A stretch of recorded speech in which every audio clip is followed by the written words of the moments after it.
મહાદેવ અર્પિત કહો તો welcome back to new vlog. તો આજે જવાનું છે મીઠાપુર. મીઠાપુરથી કંઈક દ્વારકા 20 કિલોમીટર જેવું થાય છે.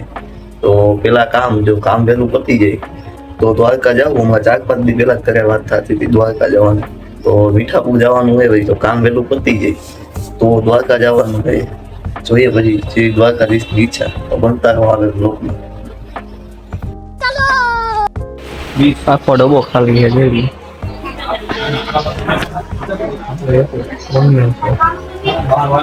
चले एक काम कर 200 रुपए दे और 50 रुपए काट ओवर एक्टिंग के वजह।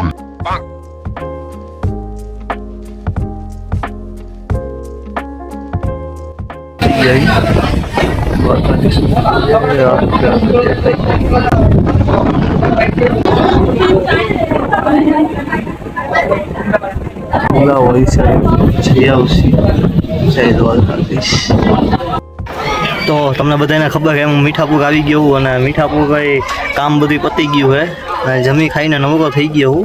એટલે કામકાજ પહેલાં પણ એમાં એવું છે કે રિટર્નની પાછી 3:30ની ટ્રેન છે. તો હું પહોંચું કાંઈ 8-9 વાગે રાજકોટ, અને કોઈ પણ કામ થાય નહીં, કામ કંઈ પેન્ડિંગ છે નહીં. એટલે હવે આવી ગયો હું દ્વારકા મીઠાપુરથી.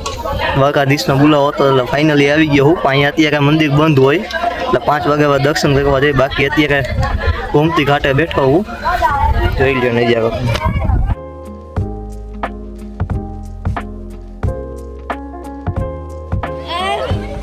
તો જો અહીંયા ગોમતી ઘાટ.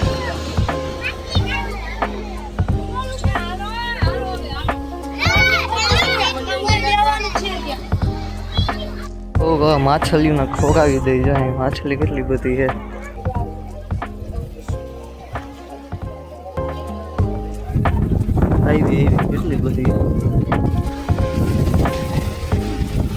કેટલી બધી આવી ગઈ.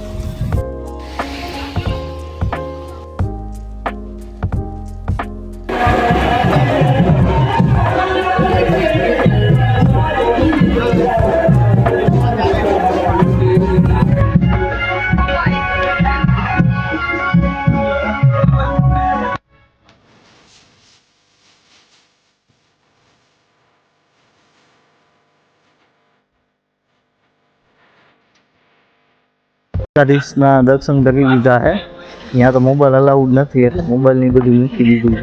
અને પાછા ગોમતી ઘાટે આવ્યો ત્યાં તો ગોમતી ઘાટે શું કહેવાય ફૂલ પાણી આવી ગયું, ભક્તિ આવી ગઈ. જોવો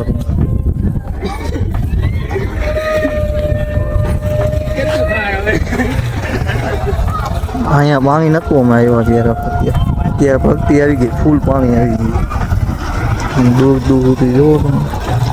હવે ચા ઠપકાવી લઈએ. ચા પીને હવે થોડીક વાર અહીંયા બેસી ગોમતી ઘાટે, પછી હટકાવીએ સ્ટેશને.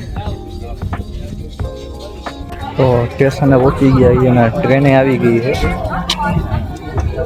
આવી જ ગઈ છે. હવે રાજકોટ ભેગા થઈ જઈએ.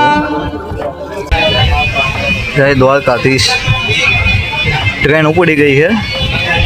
નેક્સ્ટ ટાઈમ ફેમિલી આવી બાગના 2 થઈ ગઈ છે. હવે હું રાજકોટે પહોંચી ગયો હું ને હવે જાઉં ઘરે. તો હવે મળીએ નેક્સ્ટ વ્લોગમાં. મહાદેવ જય દ્વારકાધીશ.